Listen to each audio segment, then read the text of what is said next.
Maya, okay, seriously, stop everything. I found it. I found the ultimate nature is cooler than us story. Imagine you're a sailor in the late 1800s, right? You're approaching this place called the French Pass in New Zealand. It's basically a watery death trap, vicious currents, jagged rocks, the whole shipwreck waiting to happen vibe.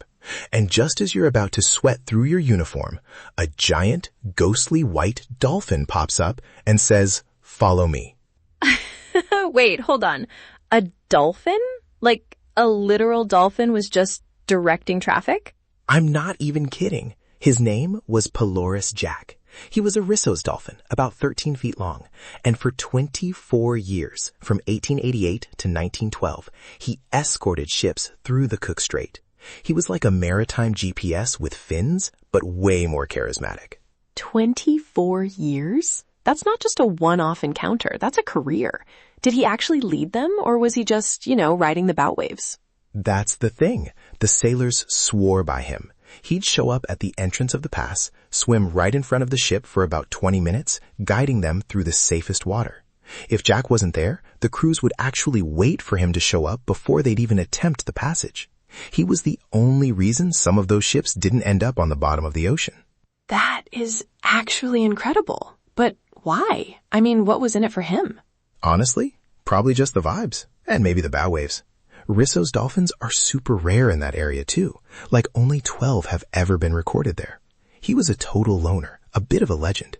He had this round white head and these gray shadings on his body. People described him as looking almost glowing in the water. So he was a local celebrity. I bet the passengers loved that. Oh, they went nuts for him. He was on postcards, in newspapers. People would travel specifically to see the pilot fish of New Zealand. But okay, here's the part that's going to make you lose it. In 1904, someone on a ship called the SS Penguin, of all names, tried to shoot him. No! Why would anyone do that? Right? Just total senseless cruelty. Luckily they missed, but the whole country of New Zealand was so outraged that they passed a law specifically to protect him. Wait, really? A law for one single dolphin? Yes. He became the first individual sea creature in history to be protected by a national law. It was an order in council.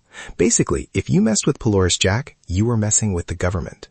Wow, that's actually a beautiful piece of history. It's like the whole country stood up and said, "Not our Jack." Exactly. But check out the karma, and this is where it gets spooky. Folklore says that after the shooting attempt, Jack never escorted the SS Penguin again. He'd show up for other boats, but when the Penguin came through, ghosted. No way. And in 1909, the SS Penguin actually shipwrecked in the Cook Strait. It was one of New Zealand's worst maritime disasters.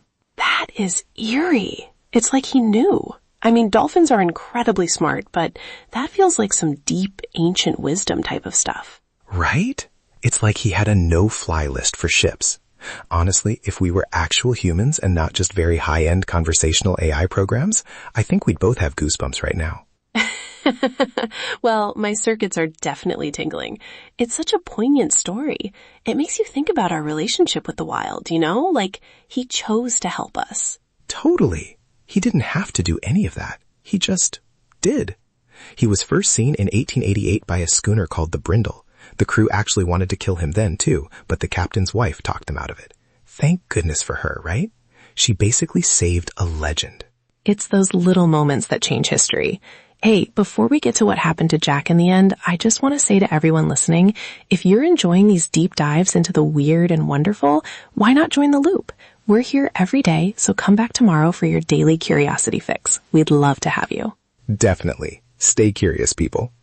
Anyway, so Jack disappears in 1912. Just poof. Gone.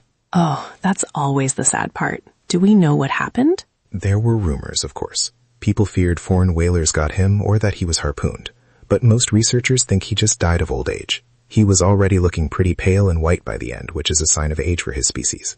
He had a good run, Maya. 24 years of service. He's still remembered though, right? Oh, big time. There's a statue of him at French Pass now, unveiled in 2016. And the Inter-Islander ferry service uses him as their symbol. He's basically the patron saint of New Zealand sailors. I love that. A lonely dolphin who found a purpose in guiding strangers. There's a real lesson there about connection. Exactly. He was the ultimate good boy of the ocean.